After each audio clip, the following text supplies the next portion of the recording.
함께 공부하였더라. 아멘. 네, 제가 갑자기 부탁을 받아서 옷이 이렇게 후줄근해가지고 죄송하고요. 우리 하나님은 외모가 아니라 중심을 보시는 분이시니까 우리 같이 마음을 들여서 하나님 말씀 앞으로 나아가셨으면 좋겠습니다. 네, 오늘 말씀은 하나님께서 이스라엘에게 말씀해 주신 절기 중에서 특별히 속죄일이라는 절기와 초막절에 대한 이야기를 담고 있는 말씀입니다. 그래서 우리가 매일 성경 큐티책 본문에서 수요일, 목요일에 거쳐서 하나님께서 안식일, 유월절, 무교절, 초실절, 맥주절, 나팔절에 대한 규례를 주셨고, 이제 금요일인 오늘 본문에서는 속죄일과 초막절이라는 절기의 규례를 주고 계심을 우리가 오늘 말씀을 통해서 살펴보게 됩니다.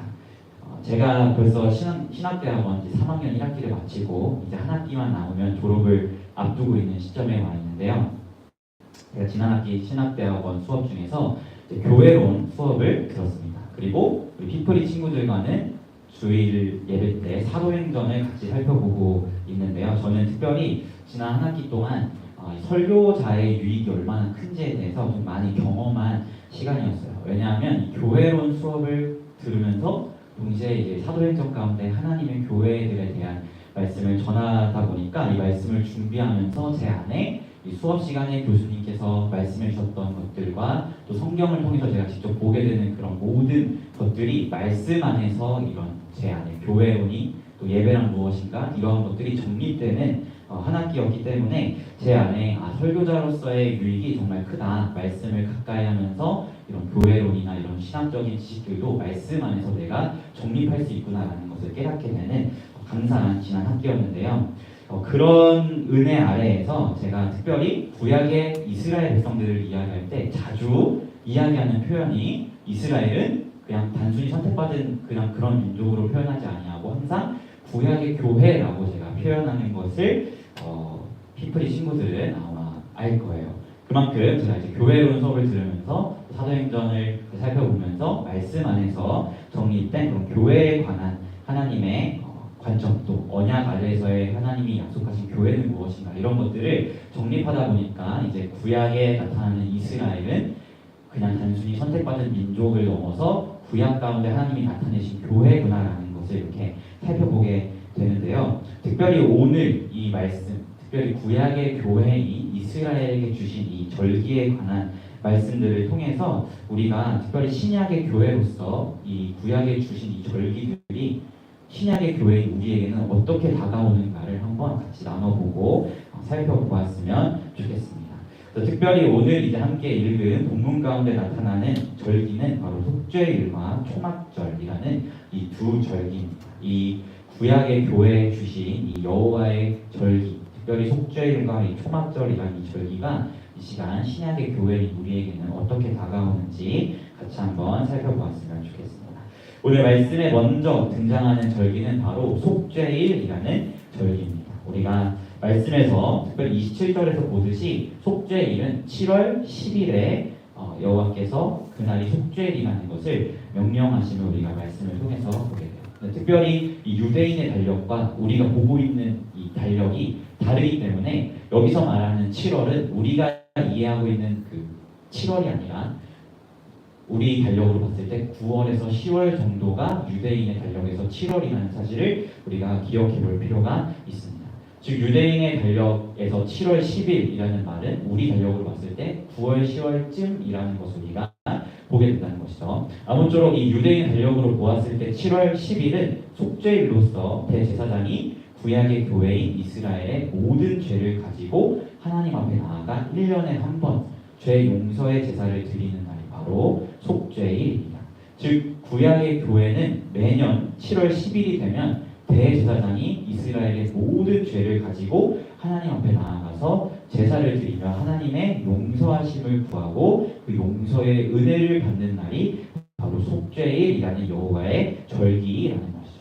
그런데 중요한 것은 이 구약의 교회가 드렸던 이 속죄일에 대한 절기는 히브리서 기자가 이야기하고 있는 것을 우리가 보아야 할 필요가 있는데요. 특별히 히브리서 11장, 우리가 매일 성경 특기책 지난달에 히브리서를 봤지만 히브리서 11장 말씀을 보면 구약의 교회는 약속된 것은 받았지만 약속의 실체는 아직 받지 못한 공동체라는 것을 히브리서 기자가 분명히 시사하고 있습니다. 여기서 말하는 약속된 것은 바로 예수 그리스도를 이야기하죠. 즉 구약의 교회는 예수 그리스도에 대한 약속, 하나님의 약속은 받았지만 아직 예수께서 이 땅에 오시기 전이었기 때문에 그 약속의 실체는 받지 못한 자들이 바로 구약의 교회였습니다. 그리고 그들은 약속의 실체는 받지 못했지만 그 약속의 그림자는 받았죠. 그것이 바로 우리가 잘 알고 있는 하나님의 율법이라는 바로 그림자입니다.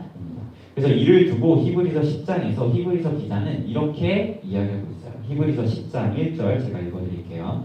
율법은 장차 올 좋은 일의 그림자일 뿐이요 참 형상이 아니므로 해마다 늘 드리는 같은 제사로는 나아오는 자들을 언제나 온전하게 할 수 없느니라. 아멘. 히브리서 10장 1절에서 뭐라고 이야기하고 있죠? 해마다 드리는 이 1년에 한 번 드리는 속죄일에 드리는 이 제사로는 나아오는 자들을 온전하게 할 수 없다라고 이야기하고 있어요. 왜냐하면 구약이 받은 것은 예수 그리스도라는 실체가 아니라 그 실체의 그림자에 불과했기 때문이죠. 즉 이 구약의 교회는 속죄일에 매년 대제사장이 이스라엘 공동체의 죄를 가지고 하나님 앞에 나아가서 죄 용서의 제사를 드리지만 1년 뒤가 되면 또 속죄일에 또 다시 제사를 드려야 하고 또 1년이 지나면 또 속죄일에 또 다시 제사를 드려야 하는 것을 통해서 우리가 알 수 있듯이 이들이 속죄일에 드렸던 그 속죄에 대한 제사는 온전한 제사가 되지 못했다는 것을 우리가 보게 되는 것이죠. 그것을 두고 히브리서 10장 1절에서 매년 늘 드리는 이 제사로는 나아오는 자들을 온전하게 할 수 없다라고 히브리서 기자가 선포하고 있는 것입니다. 그런데 신약의 교회인 우리에게는 이 속죄의 제사가 어떻게 다가오는가? 우리가 너무나 잘 알고 있다시피 그리고 히브리서 10장에서 이야기하고 있다시피 율법에서 이야기하는 이 제사는 나오는 자들을 온전하게 할 수 없었지만 십자가 위에서 드리신 예수 그리스도의 그 단 한 번의 제사는 하나님의 백성들의 죄를 용서하기에 너무나 충분하고 완전했던 제사였음을 히브리서 기자가 선포하고 있음을 보게 됩니다. 즉 구약의 속죄일에는 그 인간 대제사장이 이스라엘 공동체 바로 구약의 교회의 모든 죄를 가지고 나아가서 하나님한테 제사를 드렸지만 그 제사는 그들의 죄를 온전하게 사할 수는 없었죠. 하지만 그 약속의 실체가 되신 예수 그리스도께서는 자기 스스로가 완전한 대제사장이자 또 흠없는 자기 스스로가 완전한 제물이 되셔서 제사장이자 제물로서 십자가 위에서 단 한 번에 자신의 몸을 하나님께 내어드리고 그 십자가 위에서의 제사로 이제는 속죄일의 완전한 의미를 이루신 분이 바로 예수 그리스도다라는 것을 우리는 살펴보게 됩니다. 즉 구약의 교회가 누리지 못했던 그 은혜를 우리 신약의 교회는 예수 그리스도의 십자가 위에서의 단 한 번의 제사로 말미암아 그 속죄일의 완전한 의미를 누리고 경험하는 것이 바로 우리 신약의 교회다라는 것을 우리가 말씀을 통해서 보게 된다는 것이죠.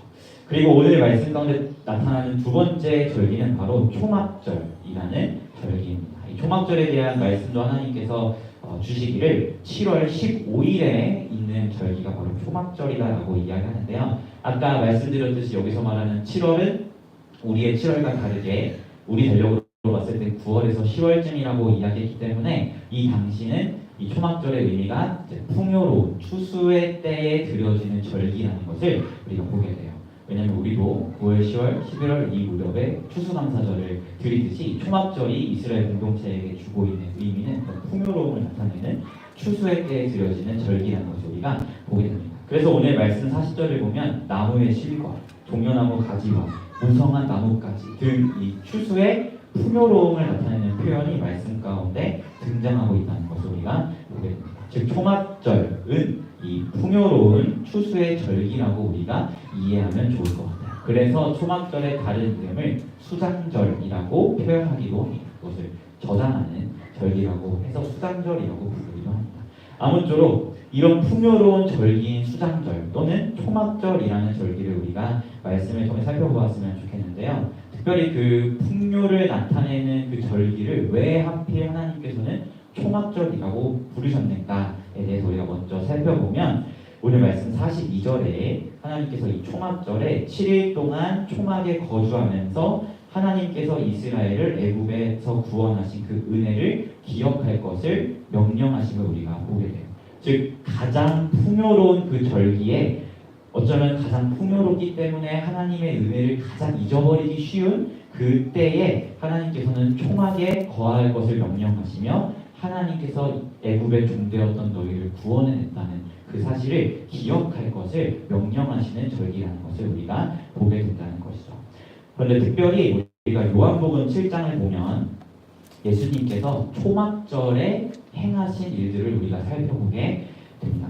특별히 요한복음 7절에 이제 시작을 보면 예수님께서 초막절에 어떠한 일들을 행하셨다라고 이야기하면서 7장이 쭉 서술되고 있거든요. 그런데 우리가 이 초막절이라는 그 절기의 끝날에 이스라엘이 행하는 관습이 하나 있는데 이게 뭐냐면 물을 땅에 붓는 관습을 행한다고 합니다. 그 이유는 이제 물이라는 것은 비를 의미하고 비라는 것은 풍요로움을 나타내는 상징이기 때문에 이 풍요의 절기인 초막절의 끝날에 이 물을 땅에 이렇게 쏟아 부음으로써 그 풍요를 나타내는 일들을 행한다고 해요. 그런데 흥미로운 것은 요한복음 7장을 보면 그 초막절이라는 절기에 예수님께서 이런 말씀을 하십니다. 자, 요한복음 7장 37에서 38절을 읽어드릴게요. 명절 끝날, 여기서 명절 끝날은 초막절 끝날을 이야기합니다. 명절 끝날, 곧 큰 날에 예수께서 서서 외쳐 이르시되 누구든지 목마르거든 내게로 와서 마시라. 나를 믿는 자는 성경의 이름과 같이 그 배에서 생수의 강이 흘러나오리라 하시니. 아멘. 이 명절 끝날은 초막절 끝날이라고 말씀드렸죠. 그리고 초막절 끝날에 어떤 관습이 있다고 했죠? 물을 땅에 쏟아붓는 관습이 있다고 말씀드렸어요. 그런데 그 초막절 끝날, 물을 땅에 붓는 관습이 있는 그 날에 예수님께서 자신을 뭐라고 표현하고 계세요? 누구든지 목마르거든 다 내게로 와라. 나를 믿는 자는 그 배에서 생수의 강이 흘러넘칠 것이다 라고 말씀하시면서 내가 그 풍요의 상징인 물이야 라고 예수님께서 말씀하심을 우리가 요한복음 7장에서 보게 됩니다. 즉 초막절이라는 그 풍요의 절기에 참된 풍요의 근본이 바로 예수께 있다는 것을 예수님께서는 유대인들에게 요한복음에서 선포하고 계시다는 것을 우리가 보게 되는 것이죠. 그렇기 때문에 우리는 예수님이 초막절의 참된 주인이라는 것을 이 말씀들을 통해서 우리가 살펴보게 돼요. 그래서 구약의 교회에게는 이 초막절의 풍요로움이 곡식의 풍요로움으로 나타났지만 예수님께서 십자가에 죽으시고 부활하신 이후에는 우리 신약의 교회에게 초막절의 풍요로움은 곡식의 풍요로움을 넘어서 예수 그리스도의 은혜로 말미암아 구원을 얻어 하나님의 자녀가 된 영적인 풍요로움을 우리에게 시사하고 있다는 것을 말씀을 통해서 우리가 살펴보게 됩니다. 사랑하는 성도 여러분, 구약의 교회에게 주신 이 여호와의 절기는 그 모두가 그리스도 예수 안에서 성취되었다는 것을 우리는 말씀을 통해서 살펴보게 돼요. 우리가 오늘은 속죄일이랑 초막절만 살펴보았지만 이전에 있었던 유월절, 무교절, 초실절, 맥주절, 나팔절 이 모든 절기도 예수님께서 결국 이루셨다는 것을 우리가 보게 되거든요. 대표적으로 유월절에 어린 양이 되셔서 예수님이 그 유월절에 십자가에 못 박혀 죽으셨고, 초실절의 대표적인 표현이 안식일 이튿날이라는 표현인데 예수님께서 언제 부활하셨죠? 안식일 이튿날 부활하심으로써 초실절의 완전한 그 열매를, 부활의 첫 열매를 예수님께서 이루셨고, 또 우리가 잘 알다시피 맥주절 또는 오순절이라고 부르는 그 날에 성령님께서 임하셨고, 이러한 것들을 보면서 예수님의 그런 모든 행하심들이 구약의 교회에게 하나님이 요구하셨던 그 모든 절기의 참된 의미를 예수님께서 다 성취하시고 그분의 발자취 안에 이 모든 절기의 의미들이 녹아져 있다는 것을 우리가 말씀을 통해서 보게 된다는 것이죠. 그래서 하나님께서는 구약의 교회에게 유월절, 무교절, 맥주절, 초실절, 초막절 이런 절기들을 지킬 것을 구약의 교회인 이스라엘에게 요구하셨지만 신약의 교회인 우리에게 이러한 절기를 요구하시지 않는 이유는 예수님께서 이 모든 절기를 이미 이루셨기 때문에 이제는 우리가 더 이상 이 절기를 지키지 않는다는 것을 우리가 보게 됩니다. 하지만 신약의 교회에 우리가 이 절기를 지키지 않는다고 해서 그 의미가 없어진 것은 아니죠. 비록 우리가 구약의 교회처럼 절기를 지키지는 않지만 우리 신약의 교회에게는 이 절기를 이루신 예수 그리스도의 순종과 그 언약의 성취와 그 가운데 녹아져 있는 하나님의 크신 의미와 은혜들이 우리에게 다가오고 있다는 것을 우리는 기억해야 할 것입니다. 특별히 오늘 함께 살펴본 속죄일과 초막절에 관한 규례를 천천히 읽어보면요, 하나님께서 굉장히 강조하시는 부분이 있는데 그게 뭐냐면 바로 노동을 하지 말고 안식해라 라는 것을 하나님께서 계속해서 강조하세요. 일을 하거나 이 속죄일에 일을 하면 내 백성 가운데 끊어질 거야 라고 강력하게 표현하실 만큼 계속해서 안식을 말씀하시고, 이건 속죄일이나 초막절뿐만 아니라 유월절에도 무교절에도 맥주절에도 계속해서 안식할 것을 하나님께서 강조하여 말씀하심을 우리가 레위기 23장에서 보게 됩니다. 그래서 하나님께서는 레위기 23장을 여실 때 가장 먼저 설명하시는 것이 바로 안식일에 대한 설명을 가장 먼저 하시고 그 이후에 6월절부터 여호와의 절기들을 설명하심을 보게 돼요. 그리고 그 절기 안에 계속해서 안식을 하나님이 강조하고 있다는 것을 우리가 보게 됩니다. 자, 그렇다면 하나님께서 레위기 23장에 어쩌면 서론이라고 볼 수 있는 그 부분에 안식일을 먼저 말씀하시고 나머지 절기들 가운데 계속해서 안식할 것을 강조하신다면 우리가 이 안식일이 도대체 우리 신약의 교회에게는 어떻게 다가오는가를 살펴볼 필요가 있겠죠. 그래서 우리가 한번 그 안식일에 대해서도 같이 살펴보았으면 좋겠어요. 그래서 구약에서 우리가 알다시피 안식일은 언제죠? 바로 토요일이 안식일입니다. 그래서 일요일부터 금요일까지 6일 동안 열심히 일하다가 토요일에 안식하는 것이 구약에서 이야기하는 안식일이에요. 그리고 이 안식일의 기원은 바로 하나님께서 세상을 창조하실 때 6일 동안 일하시고 마지막 7일째 날에 안식하신, 거기서부터 비롯되는 날, 바로 하나님의 날이 바로 안식일입니다. 그런데 왜 우리는 토요일에 안식하지 않고 토요일에 예배를 드리지 않고 왜 우리는 주일에 예배를 드릴까요? 다 아시다시피 바로 예수님께서 주일에 부활하셨기 때문에 그분의 부활을 기억하고 그 은혜를 기념하고자 우리는 주일에 예배를 드리게 되는 것입니다.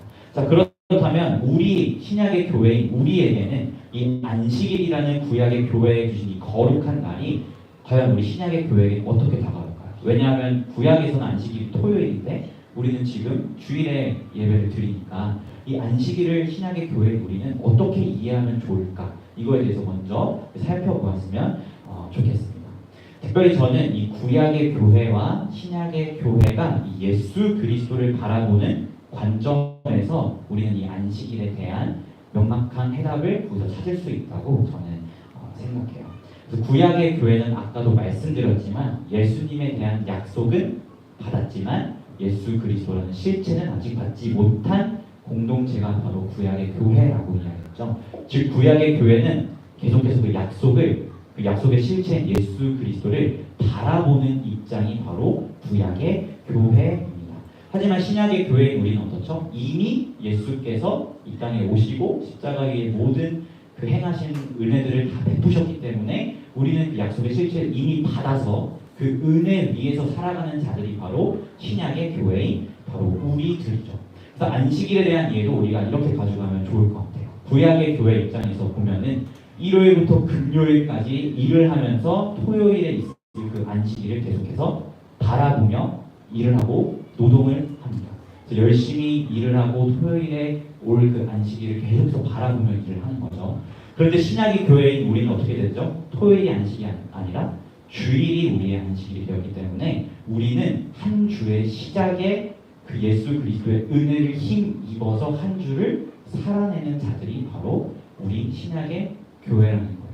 그래서 우리가 안식일에 대한 이해를 통해서 볼 수 있듯이 구약의 교회는 예수 그리스도를 바라보는 공동체였고, 그래서 하나님께서 안식일을 주실 때에도 안식일을 시작해 주신 게 아니라 끝에 주시며 그들이 노동을 하면서 그 안식일을 바라보게끔 하셨고, 신약의 교회인 우리에게 하나님께서 주일에 예배를 하고 그 주일에 받은 은혜로 말미암아 한 주를 살아가게 하심은 신약의 교회인 우리는 이미 약속의 실체인 예수 그리스도를 받았고 그 예수 그리스도의 은혜로 말미암아 살아가는 자들이기 때문에 신약의 교회에게는 한 주의 시작인 주일에 우리에게 안식일을 주장하는 것을 우리가 보게 된다는 것이죠.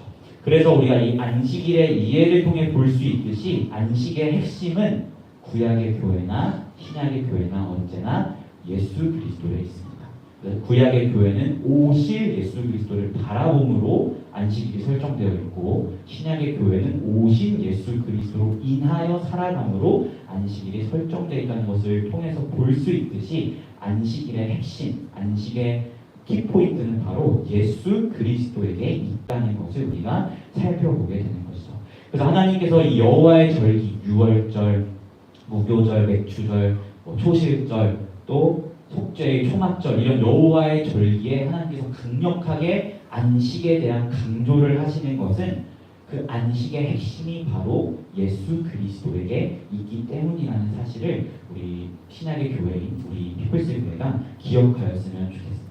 즉 예수 안에 있을 때 비로소 속죄일이 참된 의미를 갖는 것이고, 예수 우리의 안식의 주인이 되시는 예수 안에 있을 때 초막절이 참된 의미를 갖게 되는 것이지, 이 예수 그리스도 밖에서 그것에 대한 의미를 찾는다면 속죄일도 초막절도 유월절도 맥주절도 그 모든 것도 우리에게 결코 그 어떤 의미가 될 수 없다는 것을 하나님께서 이 안식을 강조하면서 우리에게 말씀하고 있다는 사실을 우리 사랑하는 성도님들 모두가 기억하셨으면 좋겠습니다.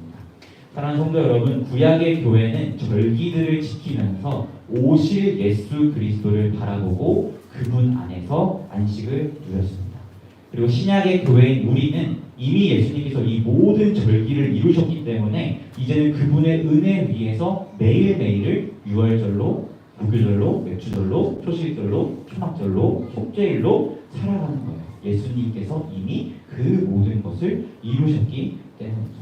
그래서 우리 사랑하는 피플스 교회의 모든 성도님들이 하나님께서 이 예수 그리스도 안에서의 안식을 절기마다 강조하시듯 이 예수 그리스도로 인한 쉼을 항상 누리시는 여러분이 되셨으면 좋겠고, 우리의 모든 삶이 예수 그리스도 안에서 유월절의 삶이 되고, 무교절의 삶이 되고, 맥주절의 삶이 되고, 초막절의 삶이 되는 이 여호와의 절기를 예수 안에서 매일같이 누리며 나아가는 우리 피플스 교회가 되었으면 좋겠습니다. 그리하여 우리를 구원하시고 영적인 풍요로움을 주시는 모든 절기의 주인이시자 완성자 되시자 핵심이 되시는 그리스도 예수 한 분으로 살아가는 우리 교회가 되기를